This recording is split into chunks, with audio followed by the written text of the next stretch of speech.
Hi, my name's Casey Herrmann. I graduated from University of Sciences, now St. Joe's DPT program in May of 2021.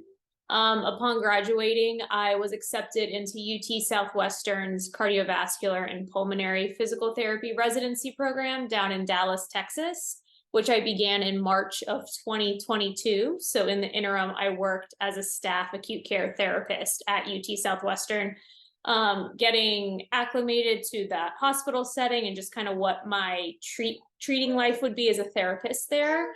I was in their residency program for about a year. Upon completing that in March of 2023, I relocated back to the Philadelphia area and had my first baby. So that's what I've been doing mostly. But I will be starting work as a senior one physical therapist at Pennsylvania Hospital through Good Shepherd Penn Partners in September. In the meantime, I did pass my board certification as a cardiovascular and pulmonary clinical specialist, which has been great.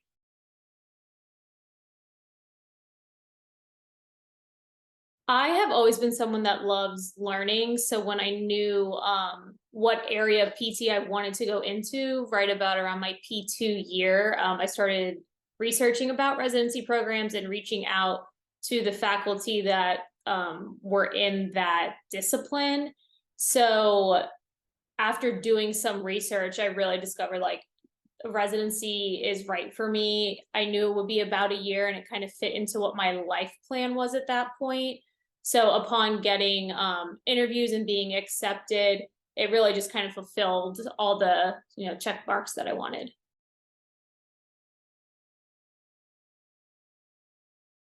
One of the best parts of residency is that structured mentorship time you get.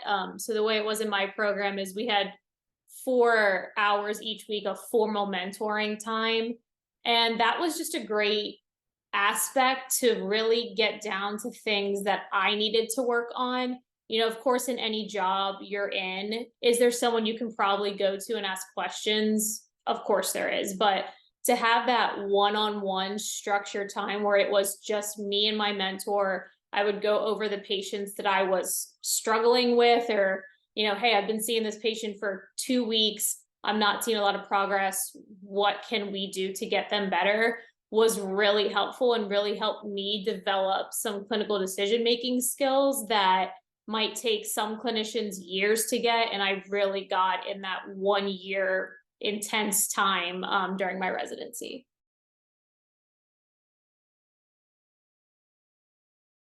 So one of the great things about being a graduate of a residency program is employers know that you took that time to really focus in on the area that you're working in. So I can honestly say that when I started looking for jobs, when I was trying to relocate back up to Philadelphia, there was not one employer that didn't reach out to me and ask for an interview, which, you're in a competitive job market. So that is something really great that from the get-go, you show up on paper and they're automatically asking and reaching out to you. Another thing is I have continued my involvement with the APTA PA. So I am now the vice chair of the acute care SIG for that. And that was simply a matter of they posted that they needed someone to fulfill the position. And I said, hey, I'm relocating back up here. I just finished my residency program. I work in the acute care setting, and it really just makes you a really marketable person moving forward in your career.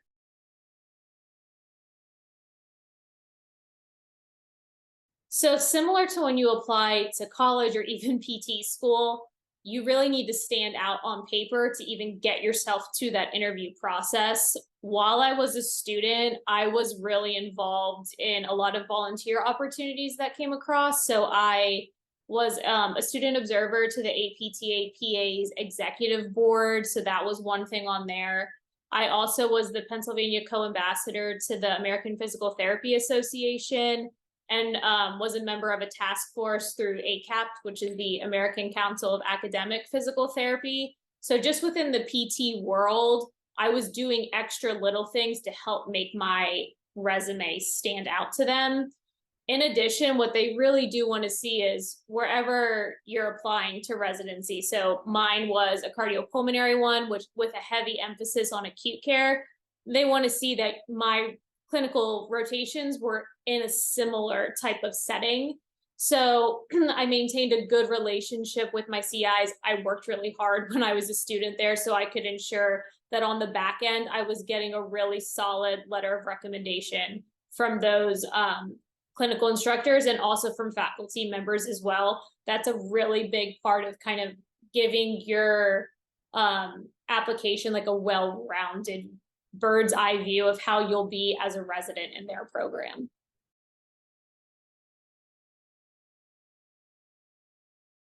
So on a typical work week, I would see patients 4 days a week for a minimum of 32 hours. I had one designated day a week that was my residency day, which would encompass different things throughout the year. So I would either be doing my academic modules, which were on, I was on a pace that I could handle on my own. It was kind of like a recorded lecture, if you want to say. And then I would either observe surgeries or I'd round with different teams, just different things that gave me background information on the patient population that I was seeing. I had 4 hours of structured mentoring time a week because you have to hit certain hour requirements to graduate from an accredited residency program. There were some hours that I would just have a 40-hour work week. There were some weeks that I would be 50 to 60 hours I was putting in. However, I never felt like I was only ever doing residency. I did feel like I could have a pretty well-rounded work life. I was pregnant the last 6 months of my residency and didn't feel completely run down. I was tired, but I could still get things I needed done. And I was studying for my specialist exam on top of finishing residency. So it is a lot. It's a big commitment, but it is something that is very doable.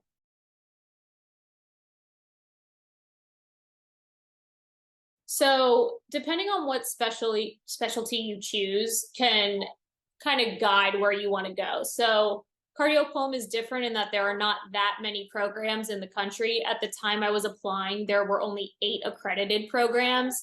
So I knew I was going to have to relocate because there are not any in this immediate geographical area. So I was looking at pockets where I wanted to live. I am not a super cold weather person, so that took a bunch off my list from the get-go. Another thing was I very much like the acute care setting, so I wanted to choose a program that had more of my time being spent on the acute care side versus the outpatient side. So that was a big part of that as well. I also know that eventually I do want to transition into academia. So a program that had a teaching aspect to it was also something I really wanted incorporated into where I ultimately went to complete my residency.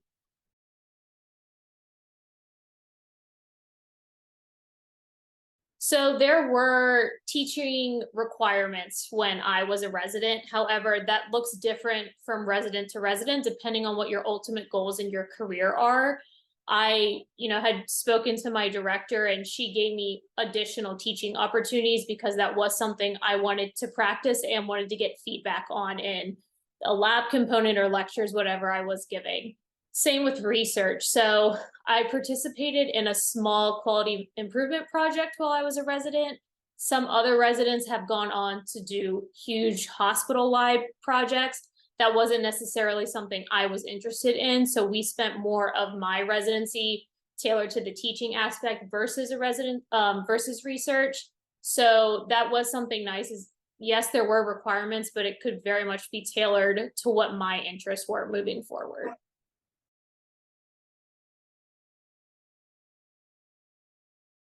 So upon kind of narrowing down what programs I wanted to go to, I did send emails just asking about their program and some of the highlights of it. They will give you most of the time on your interview day or beforehand, like a small pamphlet or whatever it may be. But something that I always recommend is reaching out to the current resident or a past one. That's something that most programs always offer for you anyways, just because they can give you a really good idea of what your day-to-day looks like. Hey, I'm moving here. Where should I be looking for an apartment? hey, you're going to get a reduced salary most of the time. How are you managing your budget? Just those sort of things that maybe the director hasn't lived through that in their own program, so they're not necessarily aware of. But talking to that current resident or someone who has pretty soon graduated from that is a really vital resource, I think, in ultimately deciding, is this program going to be the right fit for me?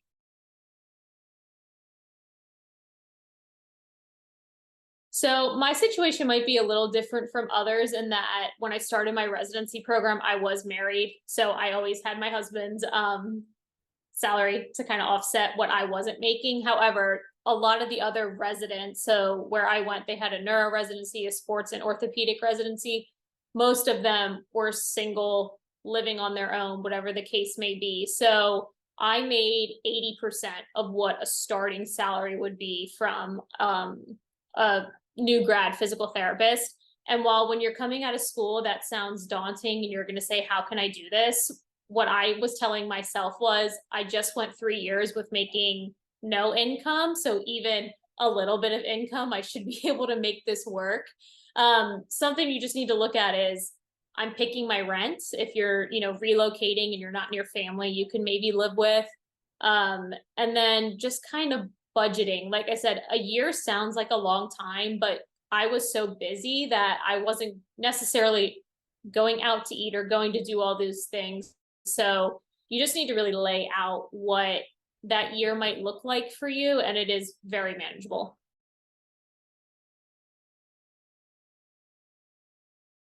Residency might not be for everybody. I think one of the best things to help you decide if you should or shouldn't do a residency program is, do you really know what area of physical therapy you want to go into? If you're one of those students that you're like, I like peds, I kind of like sports, I'm interested in neuro, go out and practice for a little bit. There's no shame in working a year or two, really figuring out what you want to do, and then going back and doing a residency. There are plenty of people that are not new grads right out of PT school going and doing these residency programs. So take your time, figure out what you want to do before you commit to studying one area, one patient population.